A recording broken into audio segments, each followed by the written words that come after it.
those of you who were not here last week or were not with us on Zoom, there are some things that you need to know about this course. Everything is open. All the lectures are uploaded both to Open Science Framework and to YouTube channel playlist that you can go and have a look. So if you are not here in the first week, then please go and have a look at least at the first half of that class so we can align expectations. One of the things that we try and do together is to share all of our knowledge.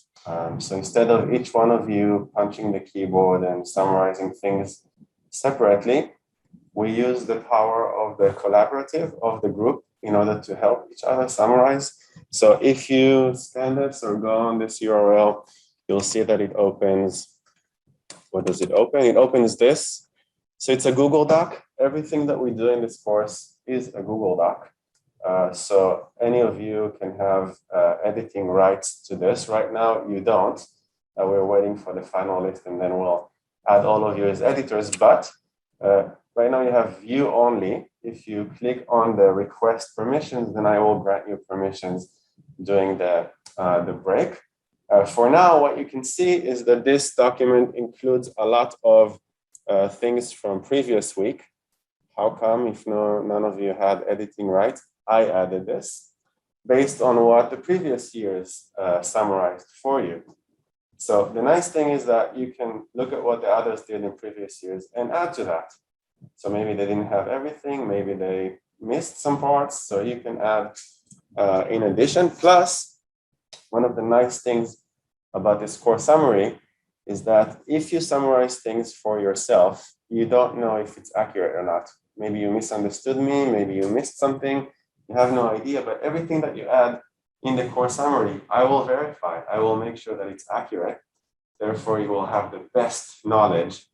Plus, everybody together pitches in, so that helps. In addition, so you can see from last week, if you were not here, we started with the McGurk effect. We had some visual illusions that were kind of busy to look at. The availability heuristics, all sorts of other things that we were talking about. The shy MBA student, if you recall, male, female, is it Chinese studies or economics? And today we continue the introduction. Why would you want to do this? First of all, it's for your benefit. So it helps to summarize, helps to collaborate. You will have the best up-to-date information, but also in order to kind of incentivize this, I will also give bonus points on top of your assignments. So if you contribute, I will check with Google Docs, everything is very clear who contributed what. So I will see what your contributions are, and the top contributors will receive bonus points. And I can tell you from previous semesters, this HKU system of, I don't know why, but grouping, like let's say 95 to 80 is an A, or 70 to 75 A minus. So if you're a 74.5, you're an A minus, but if you're 75.5, you're an A. Sometimes just this little difference can make a big jump for you in the grade. And sometimes it happens that those who contributed to the, got the bonus points, just help them to go higher. I can't round things for you in the grade. I'm not allowed to. I can't do all sorts of magic tricks in order to push you up, but I can definitely give you bonus points that I promised in advance. So help others, help yourself, help me push you up to get your A+ instead of A and so forth. So that's this. In this course, we're going to do replications. We're going to be starting to talk about what these replications are, but today we'll share some of our replications with you. This means that almost everything that you see today is stuff that is published in classic articles. I will even show you the articles. I will even show you the screenshot of where it appears on the article. Some of the articles today are classics in judgment decision-making that finally led to the Nobel Prize of Kahneman and Tversky. So really classic findings from the 1970s, which we, HKU students, just like yourself, replicated. So I will show you both the classics and our findings. So you know that if I'm showing you stuff in this course, it's not because it's published in classics or published in a book. It's because we've actually studied this, we've verified this. I did this together with students like yourself. So I know that this works. In addition to that, we'll do the experiments here in class on ourselves to try and reflect on what's going to happen, what do we think, what is our hypothesis about what's going to happen. Then we're going to go through the whole thing together with each other. And then we're going to reflect on what just happened, why is this happening the way that it's happening.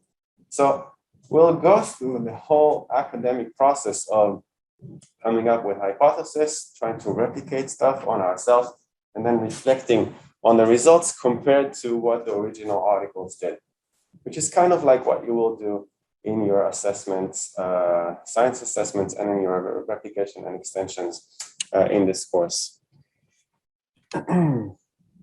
Syllabus, if you still haven't gone through the syllabus, you have by the end of the upcoming this week, by the end of the ad drop period, to go through the syllabus and complete the syllabus quiz, which is mandatory. The syllabus is very long, from 30 to 43 pages.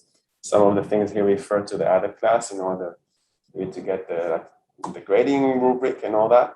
But the reason why we're doing this, if you were not here last week, is because we want to align expectations. We want to make sure that we understand each other, and for you to make an educated decision of whether you want to be part of this course, whether you want to be my co-author, whether you want to be my collaborator, whether you want to spend a whole semester with me. So syllabus, very important. By the end of the week, finish the quiz. All right. Today we'll continue what we started last week. I gave you a very quick teaser of classics in heuristics and biases in judgment and decision making. And today I'll take this one step forward to show you some more, let's say, advanced things. And we'll start with a kind of a game. Before I do this, is the camera here still like here? So they won't see me if I stand over there.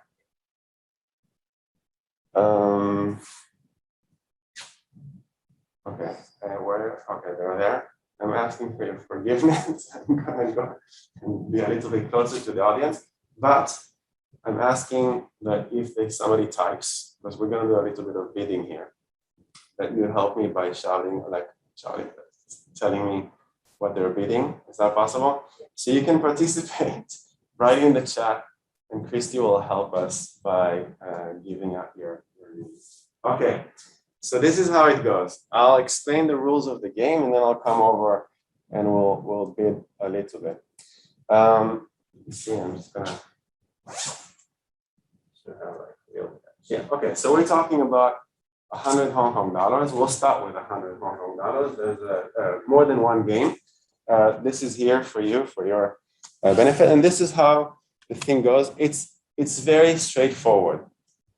You're going to bid for 100 Hong Kong dollars. So basically, I think you know how bidding works. You shout out your bid in times, so 10, 20, so in multiples of 10. All the way to whatever. So we start from 10. So at the beginning, I'm going to ask you to tell me what your bids are. The first come, first serve. So the first one will start, let's say, with 10. And if the bidding stops over there, I will receive 10 from you and give you 100. So you earn 90. Somebody can say 10, somebody can say 20. So the person who said 10 does not get anything, but the person who said 20 will give me 20 and receive 100, therefore having 80. So whatever, yes, you have a question? Like say from 10 to 30. Yeah, well, it's a bidding. It's up to you, whatever it is that you wanna bid. So, but it needs to be by multiples of 10. Okay, and finally it ends when there are no more bids. So when there are no more bids, I do calling once, calling twice, calling 3 times. If there are no more bids, this is where it ends, and then we have a payoff. Are the rules of the bidding clear? Yes? Now, before we begin and do this bidding for the 100 Hong Kong dollars, I want you to formulate a hypothesis. Before you know how you are going to act and how others are going to act, I want you to try and predict, are there going to be any bids? How many bids are there going to be? And at what point will the bid stop? So we'll give you kind of like 5 seconds to maybe think about this. Just so you don't cheat yourself afterwards, try and write this down. What do you think is going to happen? At which point is the bidding going to stop? This is what we call a pre-registration. So in advance, you write for yourself, I think the bidding is going to stop at. So this is going to be your hypothesis. And now we're going to run the study on each other and see what is going to happen. Did you formulate your hypothesis, your prediction? Everybody okay? Yeah? All right. So when I say start, this is when we're going to start. So multiples of 10, up to you, whenever you want to give me the bidding. First come, first serve, and then following bid needs to be at least 10 or higher. We're going to count down from 5, 4, 3, 2, 1. Who's going to give me a bid? 90. So I have a bid of 90. Thank you. Yes. Going once? 100. We have 100. Thank you. We have a bid of 100. Anybody give me 110? 110. So we have 100 for my 100. Anybody give me 110? 110. 100 going once. 100 going twice. 3 times. Sold. 100 Hong Kong dollars for my 100 Hong Kong dollars. Now look at your notes and your predictions. What did you predict? It's exactly true. What did you predict? I predicted I will stop at 90 and people will stop at 1. Oh, so you predicted the 100, but then you burst it out on her. Why did you predict 100? So I know that usually people would go over 100 out of like rage and like impulses, but like people are here are kind of rational. And Okay. given that I already started She's angry. She's no. Like, but like given that I already started at 90, people will kind of see what I'm doing and they won't really kind of go over it. So like 100 is the maximum. They can kind of piss me off, but not lose any money in a sense. Okay. Were you trying to piss people off by doing 90? Like, what was your? No, because like 90 is the closest I could get to making a profit. So if I'm not the first person to call out 90, someone else will, and I can't like beat that 90. I can't shout 91. So that's my best chance of getting it. Yeah. Okay. So you were thinking 90 is the highest bid that has some profit. Yes. If everybody else is rational and not upset with you, Yeah. bidding first, I was like hoping that you will just stay out your bids, but you were very politely raising your hand, so you were first. I went to you, but we'll do this again. Don't worry, I have many more hundreds. Now I still have my own 100 because we can still send it to one. Okay, now that we kind of understand your mindset, we'll move to you. Why did you say 100 over his 90? Because my prediction is also the stop at 90. But Your prediction 90, yeah. and you wanted to ruin your own prediction. No, it's just I think that because I wanted to shout out 90, but like he didn't first, and then You just raised his hand. Yeah, it's like I'm 100, like, and I think as an emotional rewards for shouting out Okay, 100. so you did feel something when you did the 90. What did you feel? His face is not working.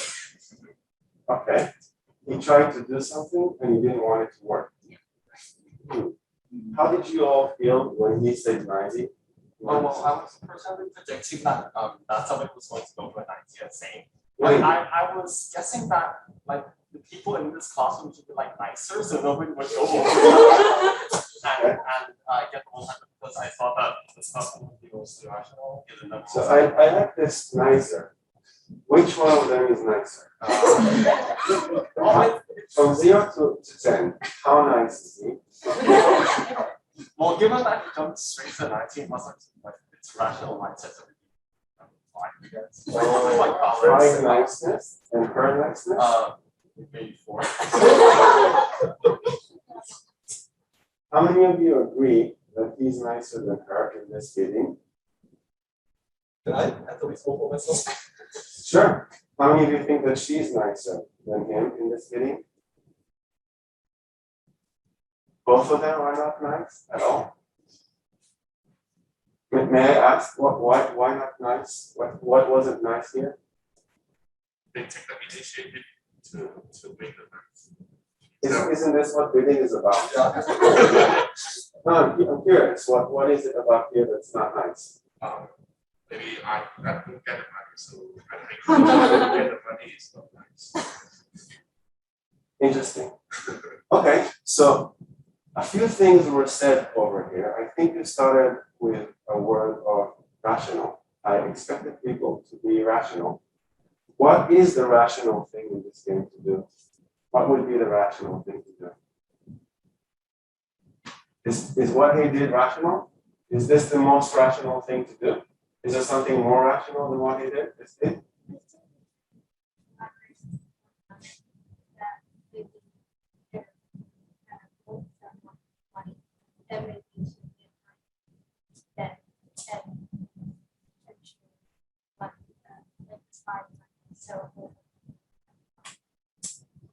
Both of them. How about you? I mean, it's just. Okay, so this is the rational one. So this makes it more rational. It's a good question. What is rationality? How did you define rationality in your mind? So it's probably like the easiest way to maximize my gain. And then Maximize your game. so I only I only consider the intrinsic value of money, but I didn't consider the intrinsic value of ruining my plan. Or her intrinsic value. Or yeah, so I was thinking like probably the most rational thing to do is so someone will start at 10 HKD, then promise everyone else that the 90 will be shared amongst the class. Yeah. So that's probably the most rational thing to do. Is it? In terms of utilitarianism, I guess, yeah, that too. Kind of like the prisoner's dilemma. Like you have to Business consider dilemma. if you, consider if you have to like communicate with your partners. So if we just like all sat in like different places and we didn't communicate with each other, I think that would be a discussion. Okay. But yeah, maybe we did consider the possibility that we could like all collaborate. Interesting. Yes, it is. You want to say something for a while now, yes.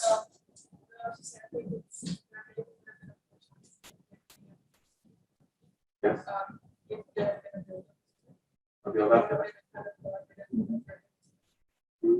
I was also expecting like 10, 20, something like going on. You were surprised by this idea? No, it was not. But I think everything it built up that people were respecting that he was trying to get. Okay. That's interesting. So this is a good hypothesis. Now we observe something. We know something a bit more about your world, your world, your world, your world. So we know a little bit more about the process and what's happening. So now try and form a prediction. If I run this again, what will happen the second time around? We get to discuss first. You get to discuss with me. No, not with you though. Tell me your prediction. If we run this again, what do you think will happen? But how many people is in this class? Like 20, 30? No, what? But it's better than nothing. So you have some prediction about if we run this again, do you think the result is going to be the same? And give us enough time to like count how many people go on the class first. Why does it matter? Because we can spend the money on top of it. How much is it to split the money? It's not like we have a whole. Is there a big, let's say that your profit collaboratively is like $5 Is this a lot better than $0? Yeah, it is. Okay. But it's much less than your 10. Yeah, but my 10 is most You likely. can get like twice more than 5, right? No, but my 10 is most likely going to turn to 0 because other people now know. Because you're afraid of her now. Yeah, I'm totally. Punishment going on. Yes. Yeah, so this is interesting. Because seriously, if we try to think about this in terms of economic utility, what is the rational thing to do? What would a robot do over here? Perhaps it would go one way. This, what you did, is kind of like perhaps one strategy in order to maximize what you suggested about seeing if we can collaborate. Yes or no? That's another kind of method. Interesting to think about this, but most of the things that actually happen in the classroom, and you are not the first that I run this with, it always ends up being 100. I've never had less than 100. It's always someone like you who gets upset over someone like you. So it's really interesting to see that we deviate from the assumption of rationality. So the classic economic models that happened before Kahneman and Tversky and all these behavioral economists, the psychologists that try to say that they're humans, that humans behave like a maximizer. You know, they want to maximize the utility, they have equations, they what is it, equilibrium. But one of the things that behavioral economics or judgment decision making does is that it takes people into account. So in the next 3, 4, 5 weeks, we're going to tear down economics and the rationality assumption. We're going to show flaws. And here you saw one of those flaws. Now, we are going to do more bidding, but I am going to change the bidding a little bit. And it's going to be different than how we just did the bidding. And I want you to again come up with your own predictions of how people are going to behave. So now we have a different game. Game number 2. Once again, I will offer you 100 Hong Kong dollars. But the thing is going to be a little bit different.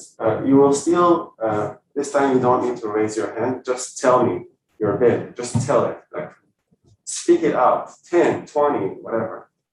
The highest bidder is the person who's going to get my 100 Hong Kong dollars. But if we have 2 bidders, the lower bidder also has to pay me. So for example, if you say 10 Hong Kong dollars, and that stops, you get the 100, so 10 Hong Kong dollars. But if she decides to say 20, and everything stops, I give her the 100 Hong Kong dollars, she pays me 20, and you still need to pay me 10. Okay, so it's a different model. The top 2 need to pay me, but only the top 1 gets my 100 Hong Kong dollars. Are the rules of the game clear? The bidding is clear. Now, take a moment to think. You observed what just happened before. We reflected on this. Now we have a different game. There were some calls for perhaps structuring this a little bit, going in, giving you the momentum. But think how you would want to act with this kind of bidding. Do you formulate a hypothesis? Do you think we know what's going to happen? So I'm going to count down from 5. We're going to start the bidding. No, I'm starting my countdown. But you have your prediction, right? Think about it. I'm going to count down. Once we stop, you can yell out biddings. Okay? I'm going to go 5, 4, 3, 2, 1. Any bids? Will you give me a bid for my 100 Hong Kong dollars? 40. You have 40 for my 100 Hong Kong dollars. Don't need to raise your hand, just say it. 40 Hong Kong dollars. Okay. Sorry, 50? 50 Hong Kong dollars, you get my 100 Hong Kong dollars. You still need to pay me 40 Hong Kong dollars. So 50 Hong Kong dollars. Anybody give me 60?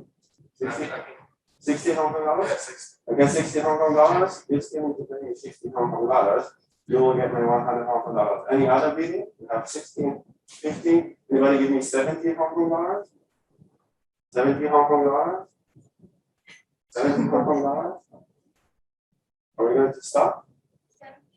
70 Hong Kong dollars. 70 Hong Kong dollars for 100 Hong Kong dollars, you still need to pay me 60. What?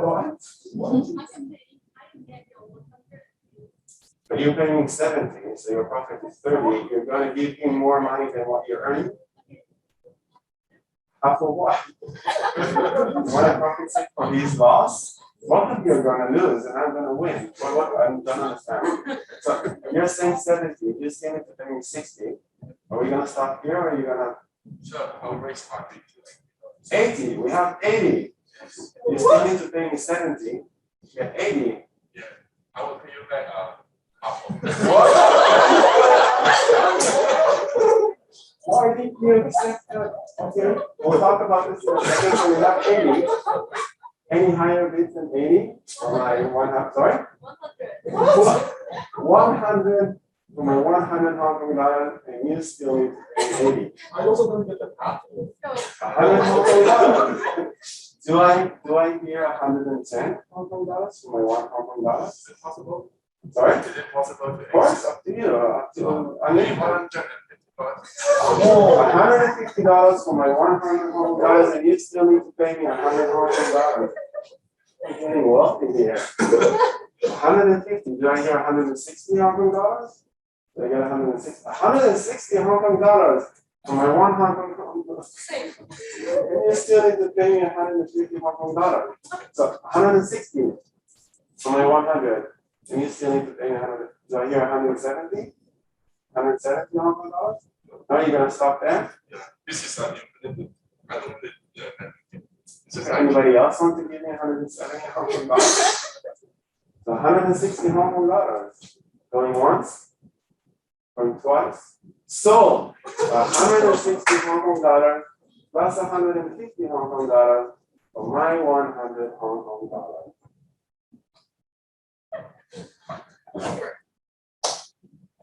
Is this what you predicted? Exactly. What? Well, I'm serious. Like I didn't work my keyboard because people will stop at 160. What? Explain. So I've seen a similar game played in anything. Like Explain what in anime? yeah, it's like a gambling anime, which people did similar. Somebody predicted all of our lives. No. Like, it was just a rough estimate. Like I literally just guessed. I was originally going to start at 140, but then I thought that Wait, you have to explain this to me. I'm giving 100 Hong Kong dollars. Why 120?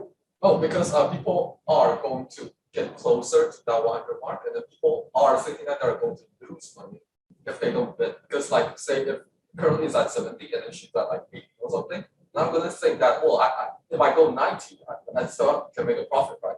So people will keep going over in order to not lose some money from the line. Wow, lost me somewhere there. Did you follow this? Does this make sense? Sorry? Okay, we'll get to him soon. I'm very curious about this. But you were trying to predict in advance how people are going to react to the fact that somebody overbid them. So I think that I understand why 140 and why 160. Why isn't this an infinite loop? It won't be an infinite loop because like eventually you will figure out that you need to stop. because you're definitely making a profit there. You can also make a loop. Okay. When did I know? At what point did I know that I'm going to make some money? As soon as it's compliant, it's overwhelming. No, I think I learned a lot before that. I think once the first bit starts, you will not be able to make money because it's kind of like an infinite loop. You basically, if you call more money because there's an increasing amount of money you gain from blowing up bids until you already hit the profit point. So the gains you get from bidding doesn't stop until like about 140 or something. So you definitely will gain money from if it starts on points, because I actually guessed that. So try and simplify the rules for me. Let's try and put this like an equation. When do I know that I'm going to win as the instructor with the 100? When did I know that I'm going to make a profit? Once the first bit starts. The first one? Yeah. Why is that? Because Let's say I get 10 Hong Kong dollars. How do I know that I'm winning? because once you get the first $10 bid, and then it goes that the second person would also start bidding because there's already a profit margin there. So the Because there's another profit yeah, margin. because we already know that I there's see it all. so Okay. If somebody would start from 90 with no additional profit margin, would you think still would happen? Yeah, I Still think notice? Somebody would still go for the like the last time. Just like that. If somebody would start from 100, then Then I don't think anybody would do it. okay, there's no profit for me. It's 100, but I knew that I'm going to win more. I'm going to win money more than just zero once I have two. Because once somebody loses something, it's very, very difficult for us to lose. Really interesting thoughts. Thank you for kind of trying to structure this for me. This definitely deviates from any assumption or rationality that we did before. Now, especially for me is intriguing. We saw the first game. You were asking me, can we talk I didn't stop you from talking after I started the video. You don't have to talk to them. How many people are there? I just told them I'm starting it. Why didn't you do the suggested model of collaborating? So I was still formulating the plan in my head. And like this girl said that I will share half even if I'm losing money. Oh, you I were going to don't suggest something, but you weren't there yet. I didn't get like what was happening over there, like people sharing half the profits even if they're losing. I think I actually kind of get that because if somebody bids for $20 and then they tell the person that who's going to lose $10, I'll give you the 40. So they kind of split the profits of 40. So basically it comes out that you give 80 and the two share like $40 each. So that's technically like the best rational decision that could happen, but it didn't because No, what would be really the best rational one? So is there a better option than this one? Wait, Let's say that you're allowed to collaborate, you can form whatever. I did not stop you from doing anything. What is the best way for you to do this? Why don't you stop at 10?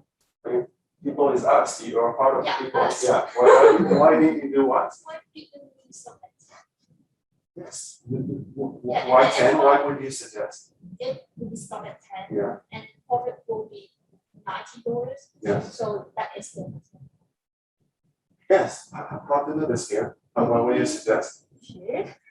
How to do this?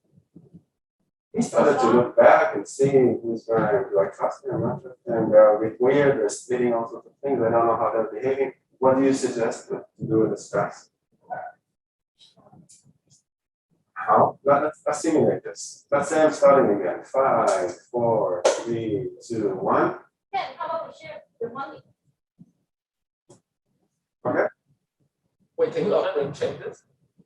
I think it depends on the trust factor. Like, do I trust my Okay, so first of all, the best reaction from you would be, I come down to 0. You get up and say, everybody quiet. Nobody's saying anything. We're now going to coordinate how to treat the professor and get his money, right? So let's say that you did that just now. Everybody is listening. You want to do. So now what are you offering? And you're offering something to them. I'll pick 10 and Okay. then $90. But Okay. So she's offering you to say nothing. Give her the 90, and then she will share this with you. Your reactions? Does he have like $1 change or do you have $1 change? I don't think Yeah, we I can think get one it's the technicalities of trying to split up $90. Let's say that there are 9 students. Let's say there are only 9 of us. Okay, 9 students. There are 9 students. What would you say? And 10 each. 10 each. Okay. She's offering 10 each. Let's say that you wanted the 9. What do you say? From a selfish point of view, I still charge 20. You would still sell out 20. Because that way, if I choose not to cooperate, I'll be better profit than cooperating. But I'll lose some trust from my customers. Any other reasons why you would want to do that? Because I would get someone else to not really to shut up. So it's more like, yeah. So, Very interesting. We're going to come back to this prisoner's dilemma sort of cooperation model. It's coming up in like 2 seconds, but this will give you kind of like a teaser how difficult it is to coordinate these kind of things. You thought you're going to solve the problem, but here you see you have some other actors. You were hoping for some rational actors, but then you were looking back and seeing people doing all sorts of irrational things. That's great. But to some extent, if you want to be rational in this class, like if you see in the long-term perspective, you'll see that this class is heavily dependent on work. So if you don't cooperate now, it seems like you're not such a good person to cooperate with, right? And are you going to like win an $80 to win your course? It's like, is that what you want? Okay, yeah, did you think about that when you were saying Yes. 20 over 10? So I started with if from such point. Yeah, so people have competing things. You have short term, you have long term. You must collaborate. Is this going to be multiple times? Let's say that I'm running this game more than one time. If it's a one shot, you'll behave one way. If it's repeating multiple shots, maybe you behave a different way.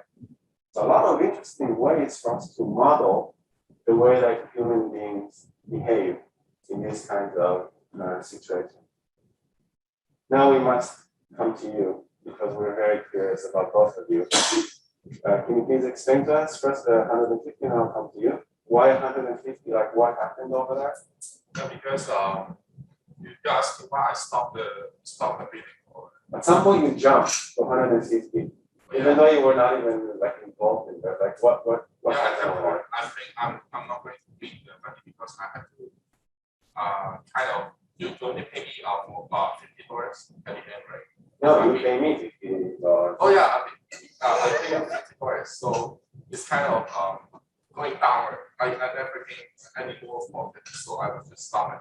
You could have seen how this would play out. You didn't have to offer 50. You could have like went 10 by 10, incrementally. But you jumped to 150, thinking that this will be the end. It's like I just want to at that point I just want to win a bit. Yeah, kind of. Win what? Yeah. You were offering me 50. Because at the start of the meeting, I just have a mindset that I want to win the game. Okay. Winning the beat. So at that So point, by beating 150, did you feel like you were winning the game? I had a chance. Against her or against me? Oh, maybe against everybody. I'm a little bit confused. How is this a win? Sorry. Why is bidding 150 for 100? How is this a win? Not sure. Oh, okay. But, You said the last thing in caps, therefore you're the winner. yeah, kind of like that. That's an interesting perspective. All right. How about you? Now that you were really like out of you did not need to get involved or give me anything, but I feel like you wanted to make a very strong statement. What was your strong statement? Oh, just think that I have to pay 60 that I can see. I use 60. Instead of him losing 50, you wanted him to lose 100. Yes, exactly. Oh my God. Wait, you know each other?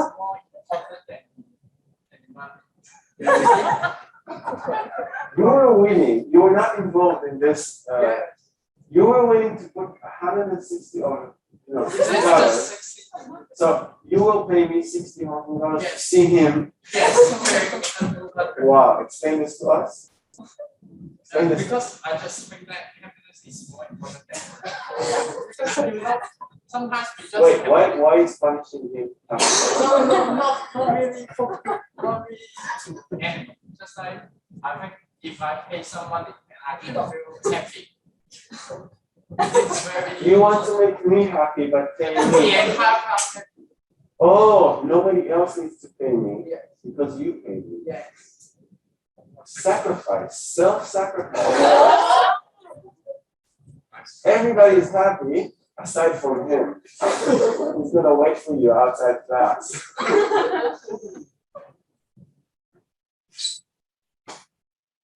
Okay? Okay? This is like this. This one is the first for me. That's interesting. I need to write this down at some point. Okay, thanks for sharing that. That was fun. Lots of interesting insights for us to kind of think and reflect on this game.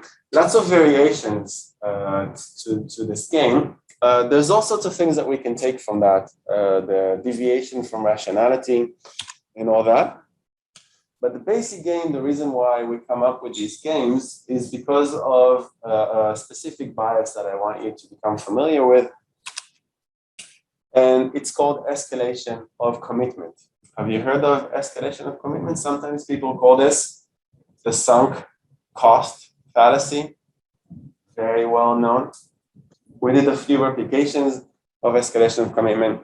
And the basic idea is that if we're rational actors, the only thing that we care about is the profit, the net profit, the future profits. We don't look back, we only look forward. However, in many things, there are problems where we can't overlook having invested a certain amount of time or a certain amount of money. Sometimes happens, for example, we can think about ad drop period. Let's say that you've attended class twice, you spent 4 hours of your time sitting in a classroom, and you have an indication that something is not going well. You're getting some negative feedback that this is going to go very badly. You don't like group work, something is surprising for you, but you're thinking the switching costs, what happens if I switch to a different course? First of all, I don't know what's happening in that course because I wasn't there.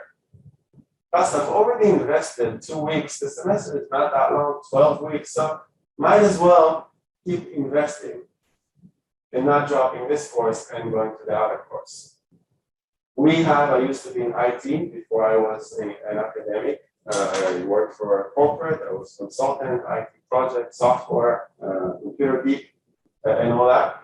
And a lot of time, because we've invested in something, even if we don't need the deadline, even if it's a lot more costly, rather than the manager being able to say, I made a mistake, it's time to cut our losses, take the money and invest this in something more meaningful.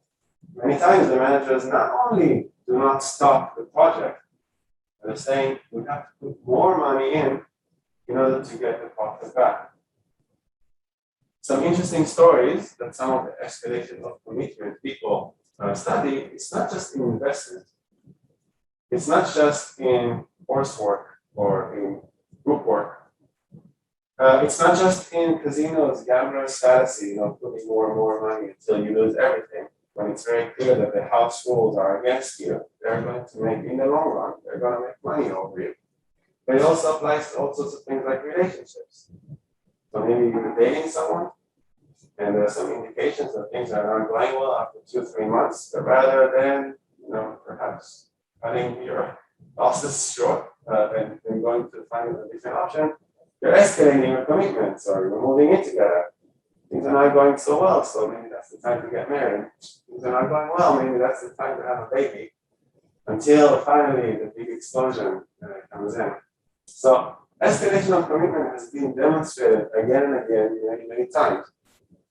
How did we see escalation of commitment in the last reading game? How would you apply this to the last reading game? What is the sunk cost? What is this thing that we can overlook? Some costs of like the money that goes to those like 87. Yes, right. So our inability to say, okay, I bid 20 or I bid 10, somebody said 20, I'm going to lose 10 Hong Kong dollars. But rather than saying I'm going to cut my losses short and I'm going to get out of the game, I've lost 10 Hong Kong dollars, enough. People escalate by offering a higher bid when they know that this is irrational because the other person might think exactly the same way that you do. So infinite loop, overbidding one another. So there's negative feedback because you did not expect to lose, but you lost money, but rather than looking at this fashion and saying, okay, some cost, not working out, I'm out of the game, people are increasing their investment. Sometimes up until 500 Hong Kong dollars for 100 Hong Kong dollars. So this doesn't make any sense rationality-wise.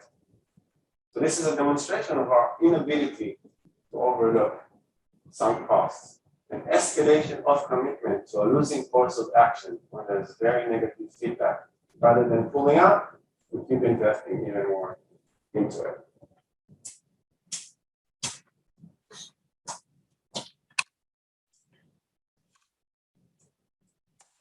Two books that I strongly recommend. Dan Ariely over here did Predictably Irrational.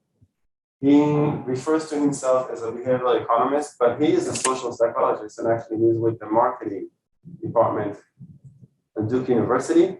Very well known among social psychologists, did a lot of work, published a lot of papers, predicted the irrational. He has a good story about how he came to write this. This is the first book that came out. Since then, he's had, I think, 5 more different books, at least on my shelf. A lot of the examples that I will share with you today are from this. And I think what's nice about Dan Ariely is that he is an amazing communicator. He's able to communicate ideas from behavioral economics in a way that I don't think a lot of other behavioral economists studying behavioral economics can do. So he's able to simplify things, demonstrate things, and this book is very easy to read. So even your father, mother, friends, maybe even grandma can read and even enjoy this. A lot of humor, very good stuff. So he's able to bridge the gap between what we do and what the public, the audience out there, what we call laypersons, need to know about making decisions. Now, over here, we have Daniel Kahneman. And Daniel Kahneman is the psychologist who won the Nobel Prize for Economics in 2002. Following winning the Nobel Prize, he had a lot of pressure to sit down and write a book that summarizes everything that he has done.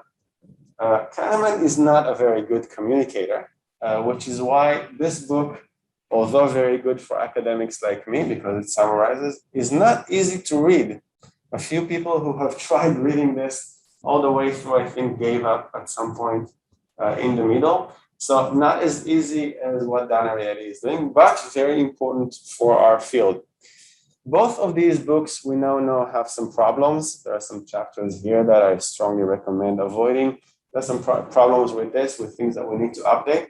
So if I show you something and I feel like it needs updating, I will share what the update is.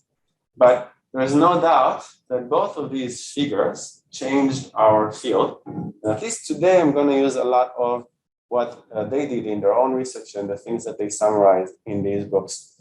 So if you do feel like this is interesting to you, like this is intriguing, then I strongly recommend looking into it. If you just want to get a feel for it, maybe this one. If you really feel like this is something that you want to do research on and you want to get into, in-depth knowledge, then maybe go for the Kahneman choice.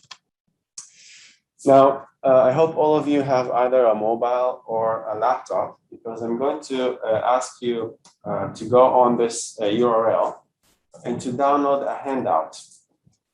Most of the things will open a Mentimeter, but I want you to sit down and reflect on things before we do the voting over it. So I will give you usually 1 minute to sit down and think about a problem, think about a decision, try to do something that they did in their own experiments. When you do these, I also ask that you try and make a prediction, a hypothesis, not only how you're answering. Don't try and play tricks, just go with it. What is your intuitive reaction? But also try and think, what is the intuitive reaction of everybody else in class? So try and make a prediction before you see the results. So, okay, so we'll go on the Mentimeter. I don't know, I hope that you can see the code. Now, on the top of your screen, if you look at the page, there's actually a letter. It's either the letter A or the letter B. There's actually 2 versions of this handout, which is how we run experiments in a between design. So you saw slightly different versions. So in version A, you are the sellers. In version B, you are the buyers. We're going to compare these, don't worry. But I want you to go on this Mentimeter and share with me what is the price that you set for the wine case.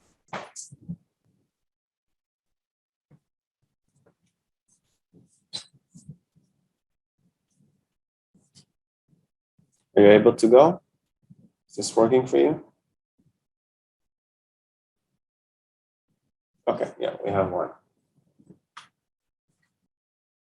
So if you are version A, then you skip version B. If your version B, skip version A, just answer the version that you have.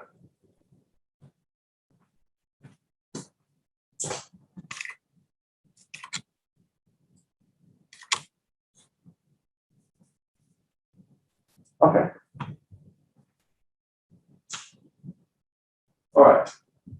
So when you try and make a prediction of how others will answer, usually you assume that everybody has the same version as you, and everybody sees the same kind of question.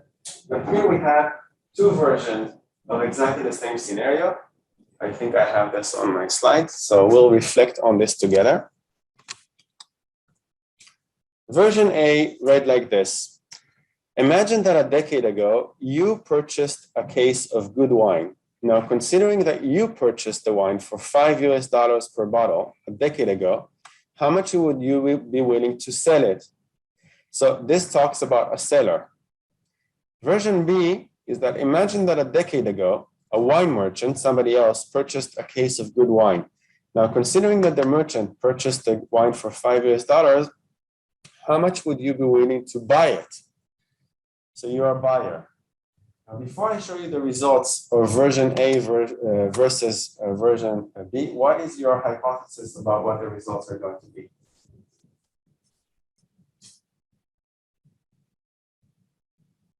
Any predictions?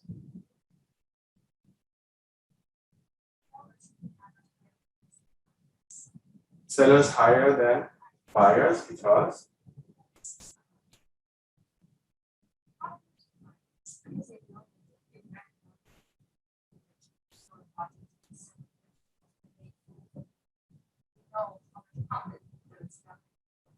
Their role is to get the wires and machines now.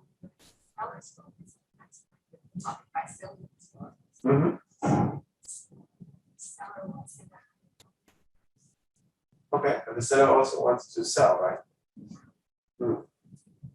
Yes, please. Good, thank you for sharing that. Yeah, it's good to reflect on this. I do think that the seller is going to have a higher price than buyer because in the version A, you said that it was like you, so it's like more personal. As if you kept it for 10 years, like you have to think about the. Oh, right. Okay.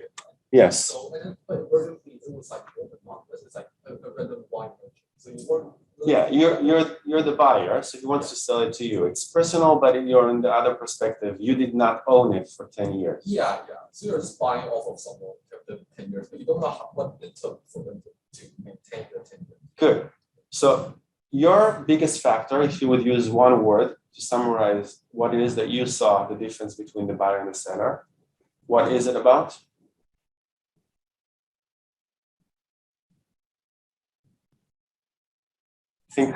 Sorry? Perspective. How about you? How would you summarize the big differences between these two? How personal it is. Okay. How personal it is. Any other reflections on it before I show you the results? I think it's basically another form of sunk cost because you already paid like $5 also. Okay. Another sunk cost. How is this sunk cost? You have the ability to make Like some money. In version B, you have the money here. You're not paying for anything, right? But in version A, you already paid $5 like a decade ago, and you have them also sitting there. And once it gets away, instead of like drinking it by yourself or something. Yeah. That kind of impulse to like make the price higher. So if you did, You want to overcome the investment that you've done, but here you have the ability to actually capitalize on this and get many more what it is that you invested, right? Okay. to put more money. Okay. Good. Thank you. Yes, please. I think it's the word merchant.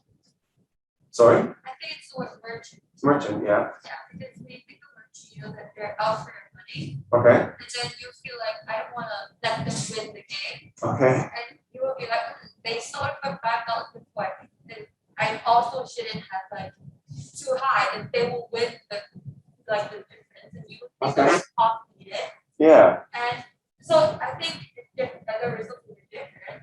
So you think if I put it's with, like a a friend, friend? someone, Yeah. and then maybe in that case, like the words, like even if the other service don't want.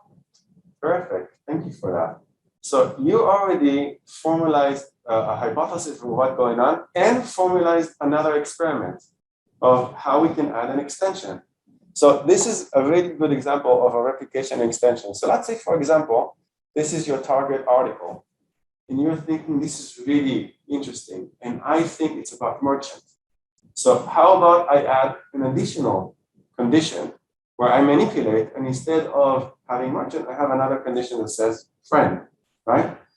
Very good. And then we can compare between these two to see if there's a difference. So this is a really good extension. You come up with a theory, I think it's the merchant, and then you come up with an experiment, let's manipulate, change merchant to friend. So a lot of the things that you'll be doing with the replications and extensions are a little bit like that. Terrific, thank you. So let's see what it is that you did over here. So we're talking about US dollars, right? So sellers are how much higher than the buyers? Twice as much. So there's a very, very big gap between how the same case bought for the same money over the same period of time, how much it's evaluated between the seller and the buyer. Does this go along with your predictions? Did you expect about twice as much? You answered the wrong condition? I kind of assume that I like more because the there's no assumptions. Like, Okay. like zero. You type 0 for which condition? I don't want one. Yeah. So it's nothing. But this is actually a really good comment, because when we run these surveys, in our case, we will run this on online samples. And some of them honestly don't read the entire scenario. There's a variety of things that can go wrong when we have a big sample. Some of them might not read the whole thing, some of them might overlook some detail. Some of them just don't like wine, so they put 0. So It's because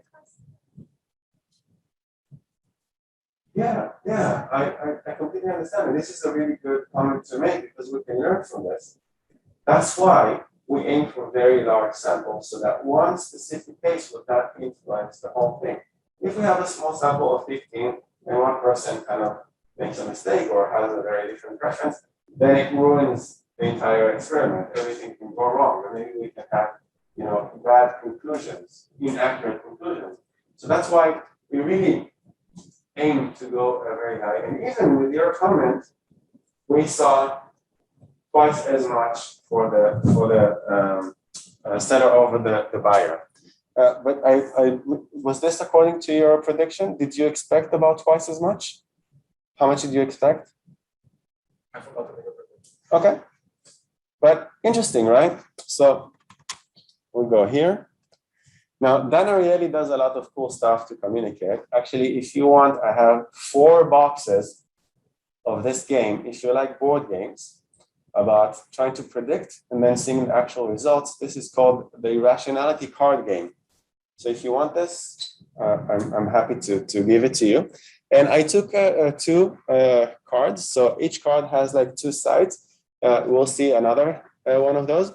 And here's a summary. I don't know how much you can see from this far away, but I'll show it to you. So this is the experiment that they described. Some participants were given a mug and then asked how much they would sell it for, while other participants were given money and asked how much they would pay for the mug. So same mug, some people had the mug and then asked, and then some people say, how much would you pay for that mug? So the only difference is whether you already own it or you don't own it yet, right? Similar mug, same exact thing, but random assignment to one of these groups. So the irrationality cards, or the irrational game, asks, please predict what the results could be. So number 1 is the mug owners value their mugs as much as mug buyers. Second one is less. And the other one's mug owners saw no value in the mug. So the answer is mug owners value their mugs more than mug buyers did. So very similar to what we did over here. So we can see that this is decent replications. By what factor? Here we had by the factor of 2. Here they say they valued them about 1/3 of the price. So by a factor of 3. Most of the times when we run these replications, it's between a factor of 2 and a factor of 3. Actually, last time that we ran this, it was exactly by a factor of 3. But it's interesting to see that there's a number behind this, and we can evaluate this number. Are we able to do an exact replication so the results are as strong as here? Are they weaker, stronger? So really interesting to compare these classic experiments and see it's even on the card that this works. Now we saw this with a demonstration on ourselves. Any questions on this? So even here, very small sample, just us, even with a small sample, we were able to observe some of this classic phenomena in judgment decision making. Endowment effect, I'm going to show you a video. It will explain a little bit more about the endowment effect. The video includes a person who I talked about last class. I called Adam Grant. I introduced his book from this year, Think Again. And you're going to see him in person. He does a lot of these things, and he's also an excellent communicator. He also has a podcast where he explains a lot of these heuristics and biases and much beyond that about organizational behavior and work. I think it's called Work Life. So it's interesting to get to know him. I don't know why he called this YouTube series, Why Are People All So Stupid? I think that's a completely wrong interpretation of this, but I think maybe they thought that this is clever or something. But I want you to try and reflect about what's going on. So you two had all sorts of kind of hypothesis of why this is happening. Is it, your personal attachment to the object? What is it that might happen over here? And how people take this very, very far, not just in how they evaluate wine cases and mugs, but also how they evaluate the following. Would you sell your lottery ticket for twice what you paid for it? Or would you be too worried that you were already holding the winning ticket? This is Why Are We All So Stupid? The show that explores the cognitive biases that lead us to make irrational decisions. I'm Sarah Silverstein. And I'm Adam Grant.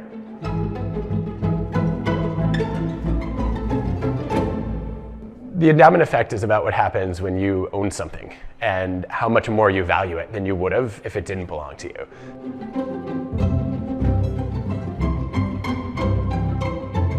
When you own something, you start to identify with it, and you take it a little bit into your sense of who you are. And so if you're going to part with this, if you're going to give it up and lose it, well, now you really have to, you have to pay me to give away a tiny piece of my identity.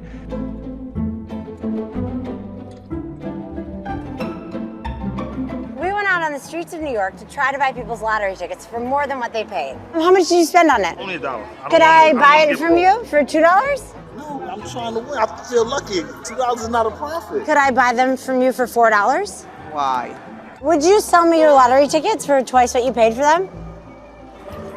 No. Would you let me buy it from you for $24? No. Can I buy it from you for $10? Sure. Can I buy it from you for $2? No. Why not? It might be my luck. What? But you could buy 2 tickets. No. I just want to keep it. Maybe I'm going to be the winner. I think this is the one. $5. Here, thank you. $5, you got it. Nope.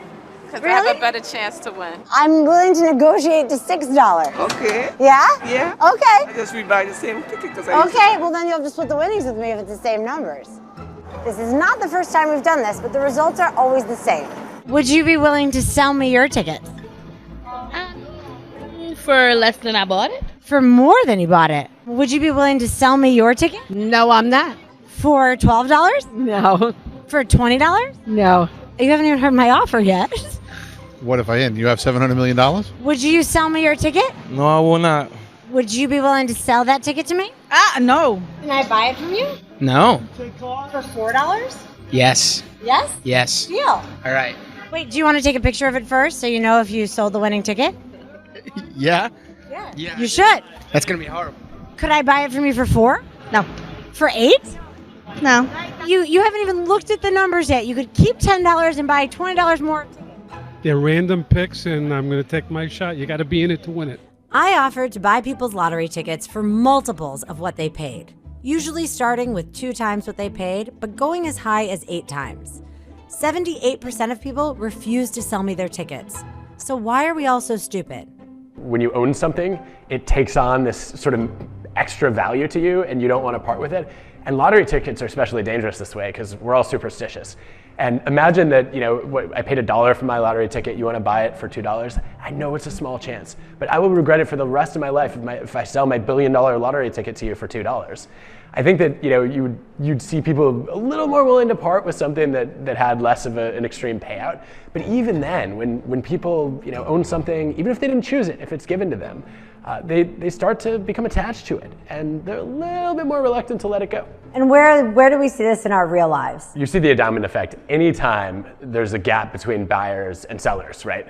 Because the seller who's had the joy of possessing something, whether it's a house or a car or an office or a company that you own for that matter, is in a position of saying, but I put my blood, sweat, and tears into this, and this is part of who I am. It's worth so much more. And then, of course, that if they hadn't owned it, they wouldn't feel the same way about it. Part of that also has to do with loss aversion, which is a simple problem that we all face. Once you have something, you like to protect a certain gain, and you like this car or this house or this company that you own, and if you're to part with it, you might regret it. Whereas if you keep it, well, I could always sell it later. And so people often end up being sort of overly risk averse when they own something, as opposed to if they were going to, just tell somebody else to sell it or, offer somebody else advice on what it was worth. Can I buy it from you? No. What about for more than $10? What about for $20? All right, so it's kind of entertaining. It's a bit repetitive, but I want you to see this repetitive because just walking into some people in the street and asking them, and then them reacting in a certain way, and then you pushing them, elicits a certain thing. Perhaps you can see a pattern if we really saw everybody that they approach. We don't really know. But here in this class, when we do our replications, we try to do things scientifically. So we do random assignment. So I assigned you randomly. So when you clicked on the link, it was a randomizer that led you either to version A or version B. And we try to have a big enough sample in order to draw some statistical conclusions. So here we see this repetition, but it's very difficult for us to make sense of it. At the end, she needed to summarize this for us, that most of the people, 78%, did not go for this. Now, what did you see here that was not in the wine case or in the mug? What additional factor was there that they kept referring to? What is there about lottery tickets? Sorry? Let's start with you, yes? Uncertainty about? Yeah.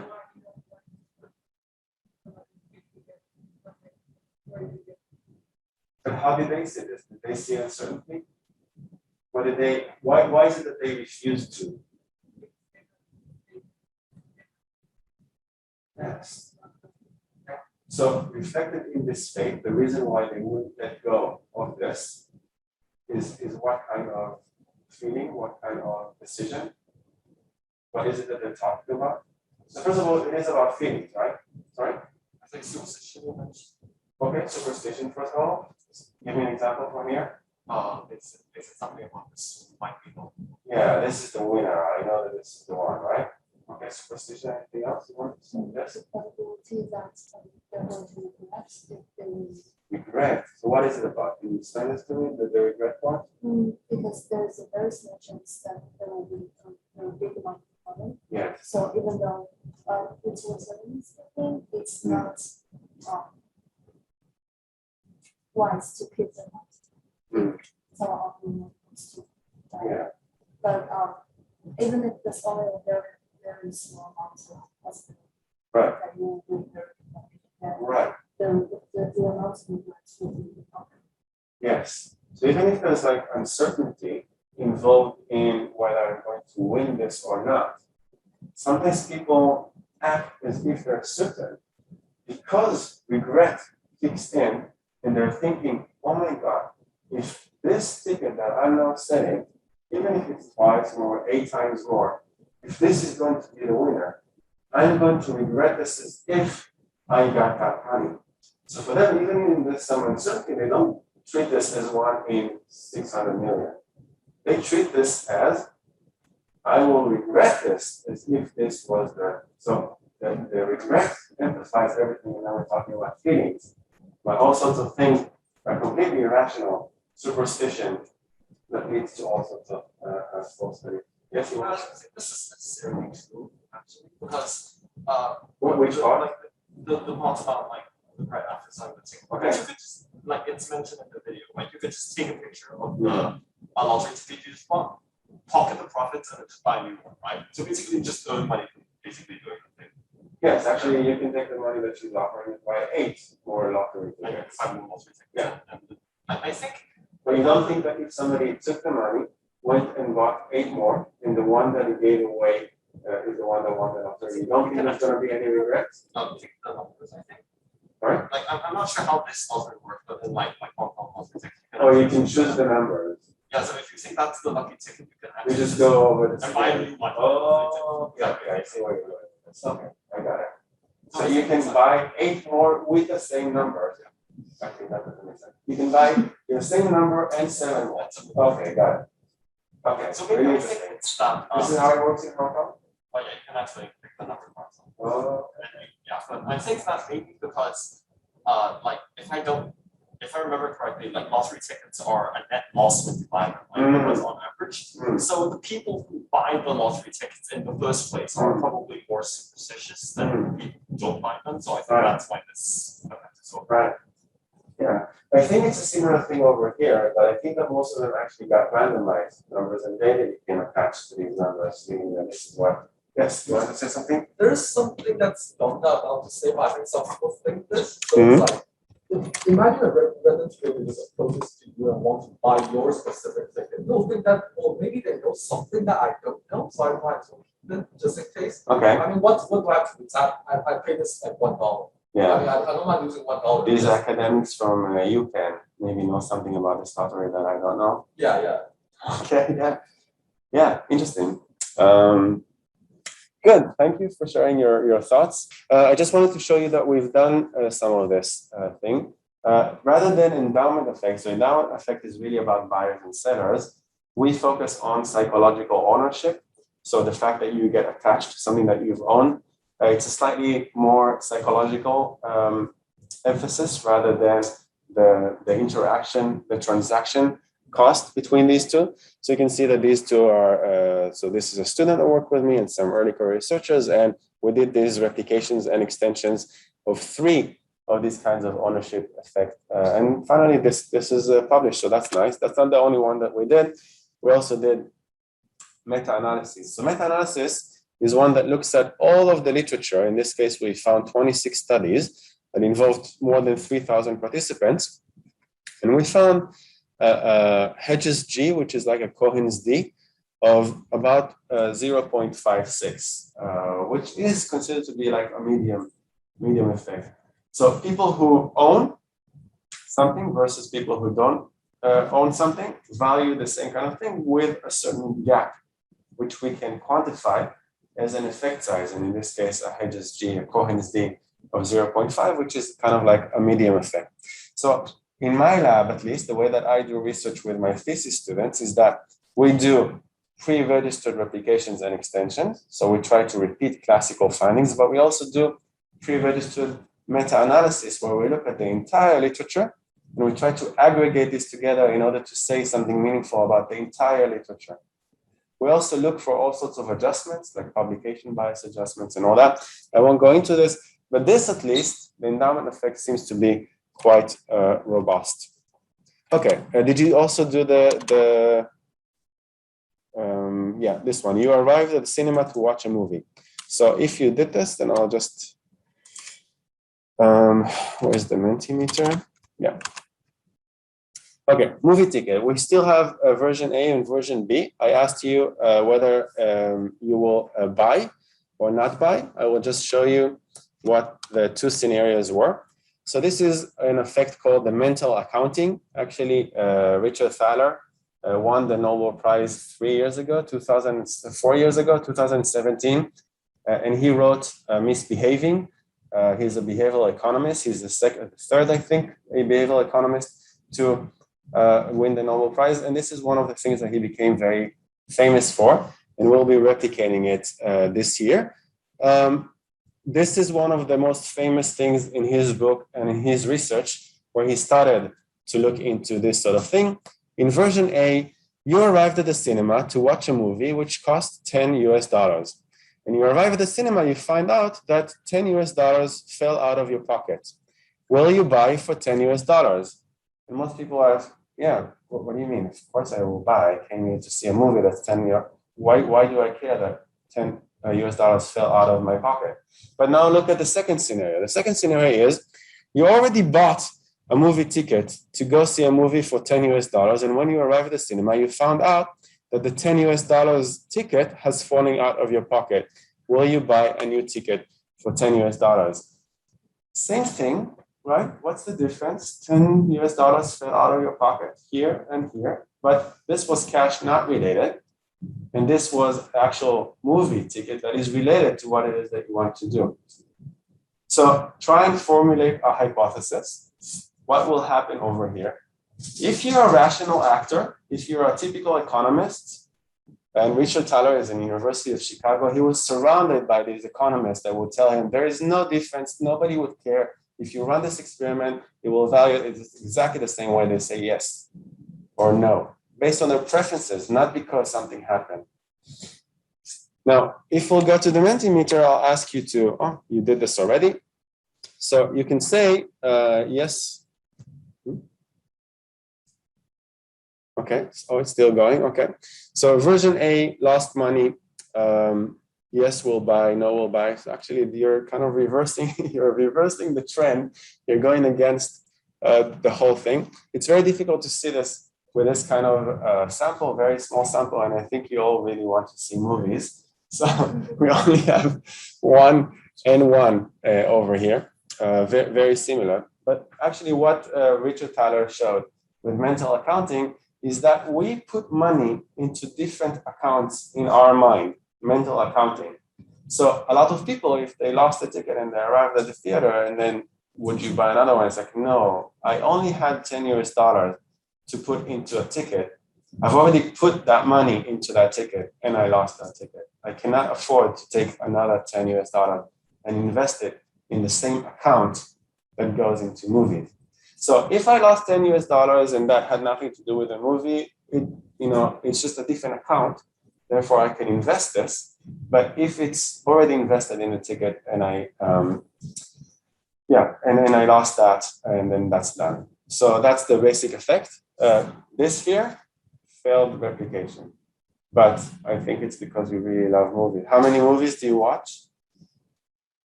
I think it's a little bit difficult with a pandemic year. Did you watch movies recently? Let's say in the last 2 months, did you watch a movie?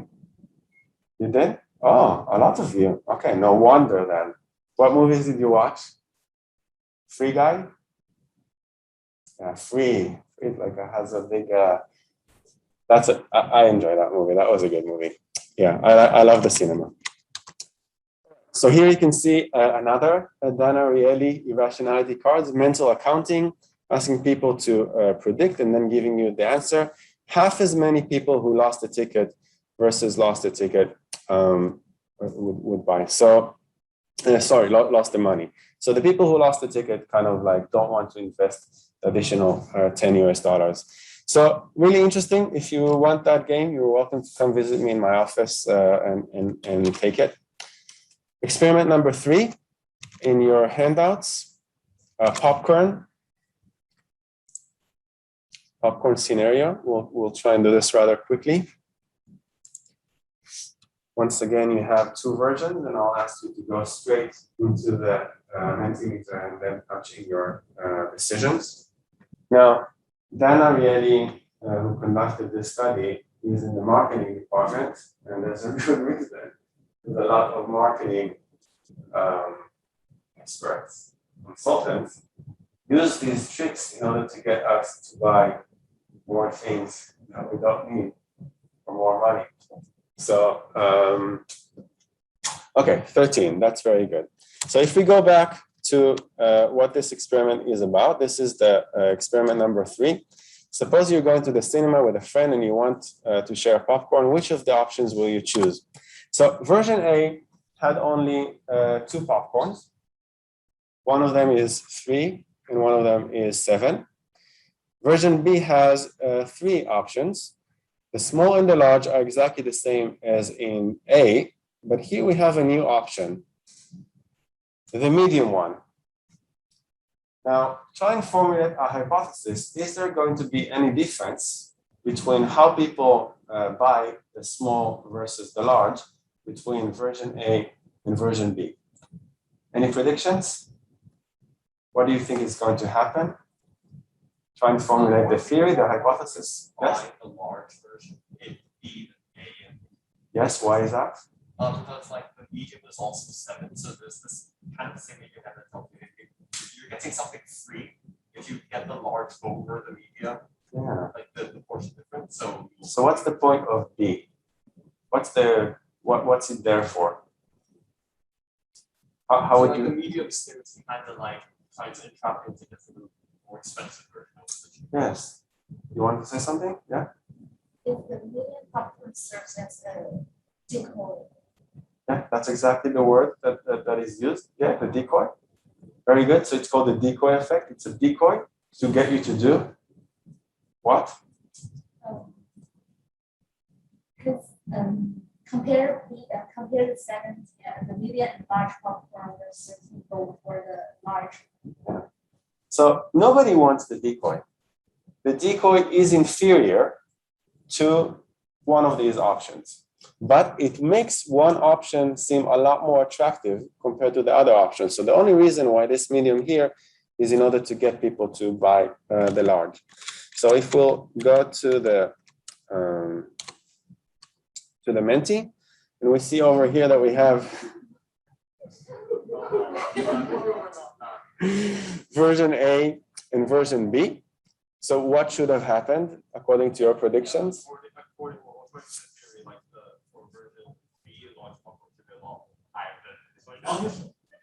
Yeah. So how would you explain this? Oh yeah, you want to.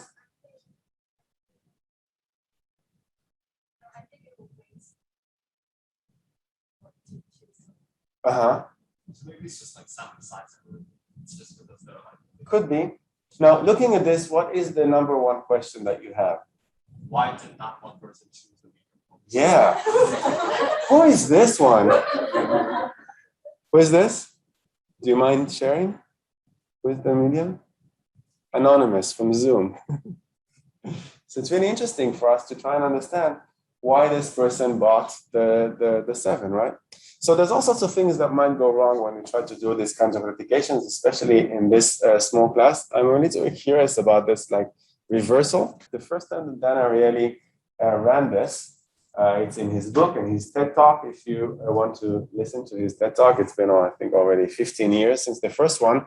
So I don't think you're familiar with the times when there was both, an online version and a printed version, and people actually preferred the printed version. So I remember those times very well. First of all, when we only had printed versions, but people really wanted to do the print more than they wanted to do online. And then they tried in all sorts of places like theeconomist.com to get people to transition from the print to the online, while not losing the print, while getting people to still have the print. So you can see these subscriptions over here. The economist.com subscription is $59 and the print is $125. So it costs a lot more for economist.com to do the print. Now the question is how to get people to still keep the print. There's another option over here that says print and web subscription for $125. And the question is, what is this one doing over here? What is it supposed to do? So exactly the same like with the popcorn, you would see that right now, if you look at this kind of rates, what you can see is that the third option seems to be the most popular at 84. While the decoy, unlike our sample, there's nobody that wants to take the print subscription for 125, when you can get for free the additional web one. Now the question is, what is going to happen when we take out the second option of just having the print? We take this one out. What is it going to change to? Actually, there's complete reversal of this. So this is exactly the opposite from what we observed here in the classroom, but this is the way that the decoy works. The decoy is supposed to make one option a lot more attractive. So you can see here the comparison of what the rates are if you don't have the decoy. Just by adding this decoy, it doesn't really do much. The only thing that you've changed is what we call the choice set. You are the choice architect. You are creating, your architect, the whole choice set in order to get people to shift to other preferences. If you're a marketing firm, perhaps you'll use this in order to get people to buy more things. I think it happens very often. I don't know how common in Hong Kong, but definitely if you go in the US with these big shelves with a lot of options, sometimes you look at an option and you think, why is it there? It's like a lot more expensive and nobody would want to ever buy this. Sometimes these options are there, not because they want you to buy that option, because they want you to buy something next to it that is expensive and usually people don't buy. So there's lots of marketing tricks that when you go into the supermarket, if you notice them, you'll understand them better, maybe you can make better decisions. So a good way for you to deal with these decisions is if you have these things that you know make no sense, try mentally to block it, ignore it completely, and just make the decision between the two things that do matter, and then go with your own preference. So I want the print, don't I want the print, yes or no? 6 to 9. I think that's better in your sheets. All right, so this is the experiment. Basically, I've asked you how many words are there with the following pattern in 4 pages of a novel, 2,000 words, and then I give you a certain pattern. Sorry. In one of them, the pattern is character, character, character, character, ing. In the second one, it's character, character, character, character, character, and character. So if you look at these two patterns and you compare both of them, it's very clear that one is included in the other, right? So this one is much broader than this one.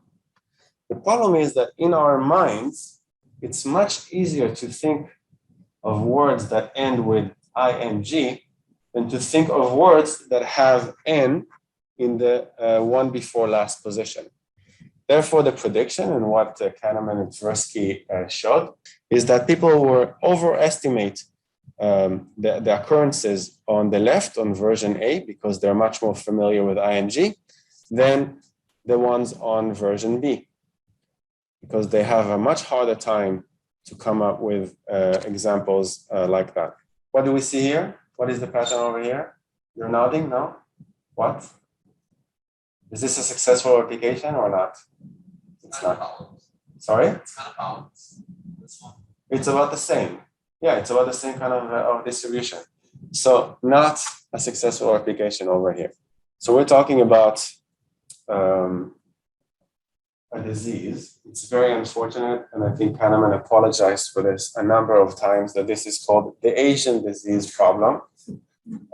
Very unfortunate that this was the case, especially because I think a year after he won the Nobel Prize, there was like SARS.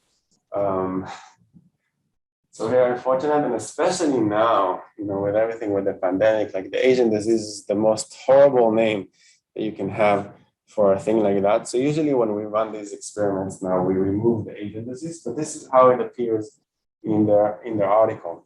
So imagine that the US is preparing for an outbreak of an unusual Asian disease that is expected to kill 600,000 people.